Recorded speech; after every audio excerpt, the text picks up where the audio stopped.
አስገድዶ ደፈራት ከባህር ተቀብሎ አረገዘች።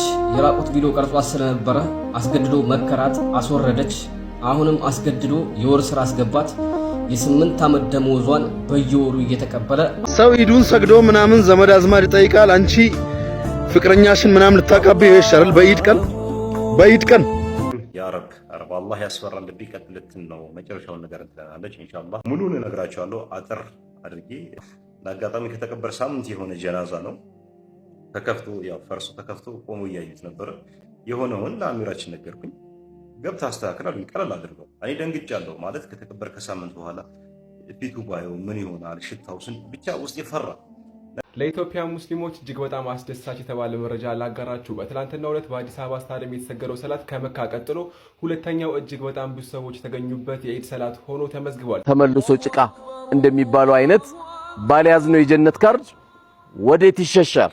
ረመዳን ቀናቶች መናድ የዱንያ ቀናቶችም መናድ መስታወቶች ናቸው። ዛሬ ያለችው ኢትዮጵያ የእስላም ሀገር መስላለች። فمن شرح الله صدره للإسلام فهو على نور من ربه. السلام عليكم ورحمة الله وبركاته. بدقامي إيد مبارك يا جماعة. እንኳን አደረሳችሁ እንኳን አብሮ አደረሰን ኢንሻአላህ።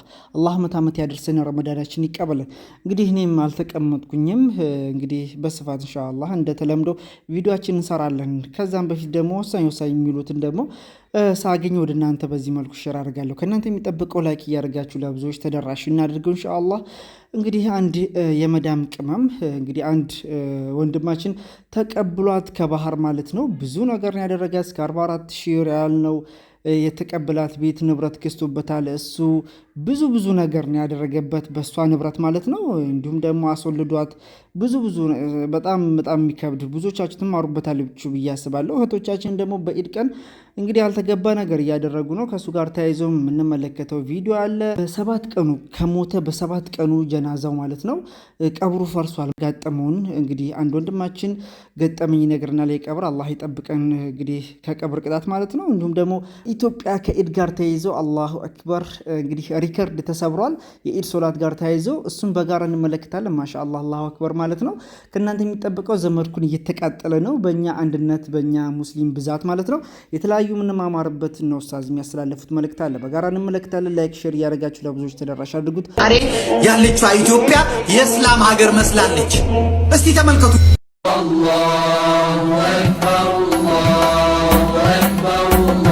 تقبل الله منا ومنكم عيد مبارك علينا وعليكم تقبل الله منا ومنكم عيد مبارك علينا وعليكم ለኢትዮጵያ ሙስሊሞች እጅግ በጣም አስደሳች የተባለ መረጃ ላጋራችሁ። በትላንትናው ዕለት በአዲስ አበባ ስታዲየም የተሰገደው ሰላት ከመካ ቀጥሎ ሁለተኛው እጅግ በጣም ብዙ ሰዎች የተገኙበት የኢድ ሰላት ሆኖ ተመዝግቧል። ዘገባው የአልጀዚራ ነው። እንግዲህ በዓለም አቀፍ ደረጃ እየተወራለት የሚገኝ እጅግ በጣም ታሪካዊ የተባለ ሪከርድ ሆኖ ተመዝግቧል ማለት ነው። እንግዲህ በትላንትናው ዕለት በአዲስ አበባ ስታዲየም የነበረውን ድባብ እኔ በቪዲዮ አስቀርጬላችኋለሁ፣ ገብታችሁ ማየት ትችላላችሁ። ከግማሽ ሚሊዮን በላይ የሚጠጉ ሰዎች አይታችሁታል። ይሄን ቪዲዮ እጅግ በጣም አስደሳች ነበረ። እኔም በዚህ ታሪክ አንድ አካል በመሆኔ ደስተኛ ነኝ እና ኢማጂን በጣም የሚያስደስት ነገር ነው። ሲኤምሲ፣ አቃቂ፣ ኢማሙ አህመድ መስጂድ፣ ፉሪም እና እጅግ በጣም ሌላ ቦታዎች ላይ ብዙ ሰዎች ነበሩ። እነዚህ ሰዎች አዲስ አበባ ስታዲየም መጥተው ቢሆን ምን አይነት ድባብ እንደሚኖሩ ደግሞ አስቡት። ኢንሻአላህ ቀጣይ ዓመት ሁላችንም እዛ ሰብሰብ ብለን ደግሞ ሌላ አዲስ ሪከርድ እንደምናስመዘግብ ተስፋ አድርጋለሁ። ይህ ቪዲዮ በደንብ ኮፒ ሊንክ ሼር ሪፖስት ያደርጋችሁ በደንብ አድርሱልኝ ነው የምላችሁ። ማሻአላህ ያላችሁ ደግሞ ኮሜንቱን አስጨንቁልኝ። ይህ እጅግ በጣም አስደሳች ነገር ነው። ግን በዚህ አጋጣሚ አክሳ ላይ ትናንትና መስጂድ ያልተሰገደም ነበር። ይህ ደግሞ እጅግ በጣም አስደባሪ ነገር ነው። ለማንኛውም ሪከርዱን ሰብረነዋል ነው የምላችሁ። በደንብ አድርጋችሁ አድርሱልኝ። ሰላም አለይኩም፣ ይመቻችሁ። አስገድዶ ደፈራት ከባህር ተቀብሎ አረገዘች። የራቁት ቪዲዮ ቀርጿት ስለነበረ አስገድዶ መከራት አስወረደች። አሁንም አስገድዶ የወር ስራ አስገባት። የ8 ዓመት ደሞዟን በየወሩ እየተቀበለ 44000 ብር ደርሶ ነበር። 44000 ሪያል። በዛ ገንዘብ ቤትና መኪና ገዝቶ ትዳር መስርቶ እየኖረ ነው። ልጅቷ የሁለት ልጆች እናት ስትሆን ባለትዳር ነበረች። ሰርቼ ያልፍልኛል ብላ ነው በባህር የወጣችው።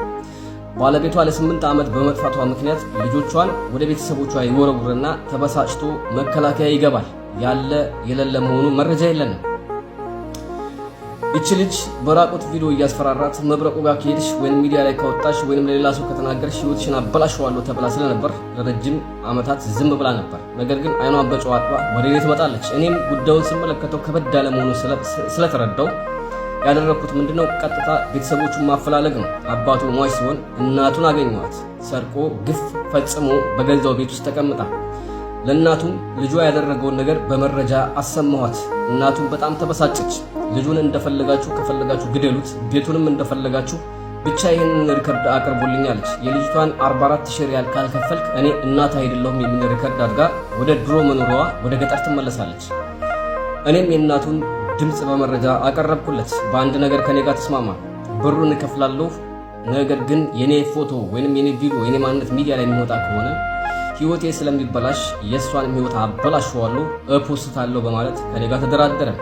15,000 ሪያሉንም ሰጥቷታል። ቀሪውን የኔና የሚስቴን ደሞዝ በየወሩ ሰጣታለሁ ብሏል። ለምን እንደዚህ ብለህ ትነግረናለህ ካላችሁ በመጀመሪያ ደረጃ ለሙሐመድ ይቅርታ ስም ስለጠራው ይህ ቪዲዮ ስለሚደርስህ የልጅቷ ፎቶም ሆነ ቪዲዮ የሆነ ሚዲያ ላይ በስተት በመለከተው የሚደርስብህን ነገር ላስጠነቅቅ እወዳለሁ። ታውቀዋለህ ምን እንደሚደርስብህ። የምታውቀው ነገር ከበድ ያለ ነገር ነው የሚሆነው። ከዛ በዘለለ እህት ወንድሞቼ ፕሊስ፣ በተለይ እህቶች ተጠንቀቁ። ጊዜው ከፍቷል። ወንዶች ከአባ ስር ላይ ተቀምጣችሁ እንዲህ አይነት ግፍ በእህቶቻችን ላይ የምትፈጽሙ ምንድነው ዓላማችሁ? የማይሞት ነፍስ ነው ወይ የያዛችሁት ማለት ፈልጋለሁ። በጣም በሚያሳዝን መልኩ ይቺ እህታችን ትዳሯንም ገንዘቧንም ልጆቿንም ህይወቷንም ያጣችሁ። እባካችሁ ተጠንቀቁ፣ ተጠንቀቁ።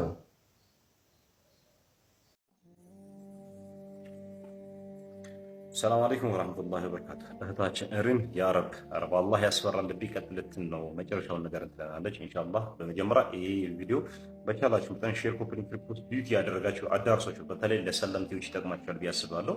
አካውንታችን ነው ትንሽ ተመክቷል። ኮፒ ሊንክ አድርጉት። ሙሉን እነግራችኋለሁ አጥር አድርጌ ምናልባት ቪዲዮ ከረዘመ ታግሳችሁ ስሙት። በዛች ቀን አንድ 5-6 የሚሆኑ ቀብር ነበሩ። ከነሱ አንዱ ቀብር ይፈርሳል። እኛም እንግዶቻችን ሰላተ ጀናዛ ተሰግደን አሰግደን ይዘን ለመቅበር መተን እንዳጋጣሚ ከፊት ነበርኩኝ። አንድ ነሳራዎች ሌላ እምነት ተከታዮችን ክብ ሰርተው ቆመው ያን የፈረሰን ቀብር እያዩ ነበር። ምንድነው ብዬ ስመጣ እንዳጋጣሚ ከተቀበረ ሳምንት የሆነ ጀናዛ ነው። ተከፍቶ ያው ፈርሶ ተከፍቶ ቆሞ እያዩት ነበር። የሆነውን ለአሚራችን ነገርኩኝ። ገብታ አስተካክል አሉኝ። ቀለል አድርገው እኔ ደንግጫለሁ። ማለት ከተቀበረ ከሳምንት በኋላ ፊቱ ባየው ምን ይሆናል ሽታው ስን ብቻ ውስጥ የፈራ ነገር ግን ትእዛዝ ነው፣ ምንም ማድረግ አልችልም። ገባሁኝ ለማስተካከል ያው ዝቅ ብዬ አፈሩን አጸዳዳሁትና ጀናዛውን ቦለኬቱ ለማስተካከል ዝቅ ስል የሆነ ሽታ ሽታ ወላሂ ነው የምላችሁ በህይወቴ እንደዛች ቀን አይነት ሽታ አሽትቼ አላውቅም። ብዙ ሽቶችን ተጠቅሜያለሁ። በጣም ብዙ ደስ የሚሉ ሽታ ያላቸውን አሽትቼ ግን እንደዛ ቀን የሚያስደስት ሽታ አሽትቼ አላውቅም። በጣም ተገረምኩኝ፣ ተደሰትኩኝ። ትንሽ ማሽት መቆየት ፈለኩ እዛ። ነገር ግን ቀብር ሌላ ስለነበረ የግድ ቶሎ ሸፍኝ ጨርሼ መውጣት ስላለብኝ ሸፋፍኝ ወጣሁ። ከዛ ጀናዛውን ያጠበችው እህት ጋር ደወልኩኝ። ወደ ሸጎሌ አካባቢ ነበር የታጠበው። ምናልባት እህታችን ያው ታይዋለች ይሄን ቪዲዮ፣ ኮሜንት ላይ አስቀምጪልኝ። ምን ነበር ያጋጠመሽ? አንቺ ያጠብሽ ጀናዛ ነበር እንዲህ ነገር ስላት አዎ አለች። የሚገርምህ አለችኝ አብዱሰላም ይህን ጀናዛ እኔ ጋር ከመምጣቱ በፊት 3 ቀን ቆይቷል ከሞተ አለች። ጀናዛውን ያመጡ ሰዎች ይሄ ጀናዛ የቆየ ጀናዛ ነው፣ ራስሽን ጠብቀሽ ጠቢያል። ግን ጀናዛው ከማየቴ በፊት በጣም ፈራው፣ በጣም ተደናገጥኩ። 3 ቀን የቆየ ጀናዛ እንዴት ይሆናል ብዬ። ነገር ግን ስከፍተው ምንም አይነት ሽታ የለው፣ ሰውነቷ አልደረቀ፣ ልክ በህይወት እንዳለ ሰው ይታዘዝ ነበር። በዛ ላይ በጣም ታምር ነበር አለች። እኔ 10 ቀን የቆየ ጀናዛ ነው ማለት ነው እና ምን ይሆን እንዴት ነበር የሞተችው ምናምን ነገር ስላት እቺ ሴትዮ 3 ቀን የቆየችው ከሞተች ሳይታወቅ 3 ቀን ቆይታለች። እቺ ሴት ሰለምቴ ነበረች፣ ወደ እስልምና የመጣች ነበር። ቤተሰብ ከእምነታችን አፈንግጠሽ ሄደሻል ብሎ አግልለዋት ነበር። ነገር ግን በቤተሰብ የሚደርስባትን ጫና ተቋቁማ ብቻዋ ነበር የምትኖር። ከሞተች ያልታወቀው 3 ቀን ለዛ ነው። ሱብሃንአላህ። ልብ በሉ ወንድሞች፣ እቺ ልጅ ወደ አላህ ወደ ረሱላህ ሰለላሁ መንገድ ሄደች፣ ስደት ገባች። በቤተሰብ በኩል ጫና ተፈጠረባት፣ አባሯት፣ ብቻዋ ሆነች። እስቲቃማ ሶብር አረገች፣ ታገሰች፣ ጌታውን ተገናኘች። አያቸው መታገሷ በአላህ መንገድ ላይ ቀጥ ብላ ከውሸት ሐቅን አውቄ በዚህ ላይ እስቲቃማ ሰጥቷት ቀጥ ብላ ሞተች። ያን መሰለ የሚያውድ ሚስክ የሚሸት ሽታ ሸተተች። ከሳምንት በኋላ አንድ ሰው ከሞተ በ3ኛው በ4ኛው ቀን ምን አይነት ሽታ ሊመጣ ይችላል? ልብ በሉ። ስለዚህ ምናልባት ወደ እስልምና የመጣችሁ ወንድሞች እህቶች ጫና ሊደርስባችሁ ብትገፉ ብትበደሉ ታገሱ፣ አብሽሩ። ትንሽ ባላችሁበት በኸይር ስራ ላይ ያላችሁ አላህን በመገዛት ላይ የረሱል ሰለም መንገድ የያዛችሁ ቀጥ በማለት ትንሽ ታገሱ። አላህ ሱብሓነሁ ወተዓላ ነገ ይክሳቸዋል። ቪዲዮውን አስተማሪ ነው ብዬ አስባለሁ። ሌሎችም የሚያስደስቱ ሀቲሞች አሉ። ኢንሻአላህ በሂደት እናካፍላቸዋለን። ይህንን ይመስላል። በጣም ስለተደሰትኩበት ነው። ሰላም አለይኩም ወራህመቱላሂ ወበረካቱህ። ተመልሶ ጭቃ እንደሚባለው አይነት ባልያዝነው የጀነት ካርድ ወዴት ይሸሻል? በአንድ ባሪያና በአላህ መካከል ትልቁ ነገ የውመል ቂያማ ሂሳብ የሚደረገው የመጀመሪያው ሰላት ነው። በአንድ አማኝና አማኝ ባልሆነ መካከል ደግሞ ያለው ትልቁ ልዩነት ሰላት ነው። በጅብሪል አማካኝነት ሳይሆን ሰማይ ሚዕራጅ አድርገው ይዘውት የመጡት አሽረፈል ኸልቅ ሰላት ነው። ከዚና ከጸያፊ ከቆሻሻ ነገር ሁሉ የሚጠብቅ የሰው ልጆችን ሰላት ነው። ቢጨንቀን ቢጠበን ረካዓቴን ሰግደን የምንሸሽበትና የምንገናኘው ከጌታችን በሰላት ነው። እርካታ ተሰምቶን ደስ ቢለን ደግሞ ይህን ደስታችን ምንገልጸው ለጌታችን ተደፍተን በሰላት ነው። 30 ቀን የተደፋነው ሩኩ የተደፋነው ሱጁድ ምን ተይዞ ጉዞ ነው ወደ ኋላ የምንመለሰው?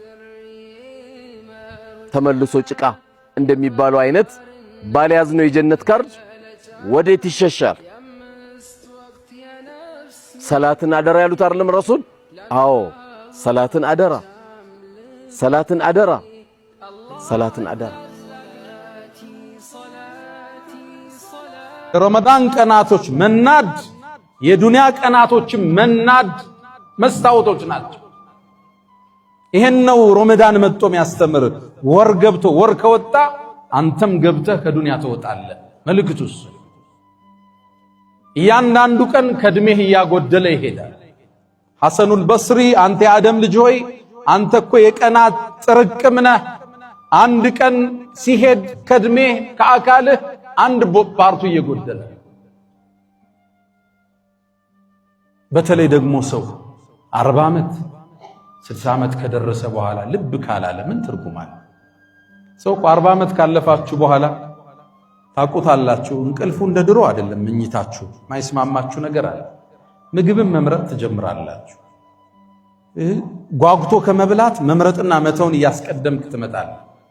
ጥርስህም ደግሞ ያረጅና ቀይረኝ ይላል። ትመላለሳለህ። በሽታ አልፎ አልፎ ይጎበኛል። የለቀከው ነው ማለት ነችን አለ። እቃዎች ኤክስፓየርድ እያደረጉ ነው። ጉዞ ወደ ሆነ ዓለም ነው ማለት ነው። ተዘጋጅ ማለት ነው። አወለም ኑዓምርኩም ማ የተዘከሩ ፊሂ መን ተዘከር። አንድ ሰው የሚገሰጽበትን እድሜ አላደረስናችሁ? ይሄ እድሜ ስንት ነው? 40 ዓመት ነው ያሉ ሙፈሲሮች አሉ፣ 60 ዓመት ነው ያሉ። ሰው ከ40 ከ50 በኋላ ልብ ካላለ ምን ዋጋ አለ? ይሰራል፣ ይደክማል፣ ግን ደግሞ አኺራውን አይረሳም። ረመዳን በፍጥነት መጠናቀቅ የእድሜህን የፍጥነት መጠናቀቅ ማሳያ መስታወት። ሙእሚን ሲኖር አኺራውን አይረሳም፣ ዱንያውንም አጥብቆ ይይዛል። የረመዳን አስተምሮት ሰፊና ጥልቅ ነው። ማህተሙና ማዕረጉ ግን ለዓለኩም ተተቁን አላህን ትፈሩ ዘንድ ይከጀላል። ኢማናችሁን ልታበረቱ፣ አላህ ያየኛል የሚለውን ስሜት ውስጣችሁ ልታዳብሩ፣ የተራበ እንዳላቀ ልታካፍል፣ ዱንያ ላፊና ጠፊ መሆኗን አውቀ ወአሕስን ከማ አሕሰነ አላሁ ኢለይክ ለሌላው ልታካፍል፣ መልካምን ልትሰራ ይከጀላልና። ማንንም ሰው አሁን ዛሬ ባየኸው ሓሉ የበታች አድርገህ አትየው። ዛሬ መጠጥ ቤት ታየዋለህ፣ ነገ ሐረም ላይ ስጁድ ላይ ሊሞት ይችላል። አንድ አያት ሽፍታውን ዓሊም አረገችው ከዛ አላጦር ከዛ ማን ነው ይሄ? እነ ኢማም ሻፊዒ ሼኽ ሁላችሁም የምታውቁት ስማቸው ፉዳይል ኢብኑ ኢያድ አላህ ማቀዋላ ወነኝ ሰላም። አሁን ተመልከት ቂሳቸው ነው። አንድ ዓሊም ምን አልተቀላችሁ? ቁረይሾች ቁርአን እኮ የነብዩ ሲቀሩ እንዳይገባ እኮ ይታገሉ ነበር። እንዳይቀይራቸው። እኛ ጆሮ ከፍተን ለምን አልተቀየርንም ማለት ነው? ሰለላሁ ዐለይሂ ወሰለም አይ ከአደገኛ ሽፍታነት ወዴት ገቡ? ወደ ታላቅ ዓሊምነት። አላህ አይ ኻቲማ አቂባ እዚህ አንድ ደርስ ያ ሙቀሊበል ቁሉብ ወልአብሳር ተቢት ቀልቢ ዐላ ዲን። ማንም የበታች አድርጋት። አንተ ስራህ ዳዕዋና ዱዓ ብቻ። ዳዕዋ ማድረግ ለሌት ተነስተህ ዱዓ ማድረግ እንጂ ይሄ ሰካራም ላ ተሽመት ቢአኺክ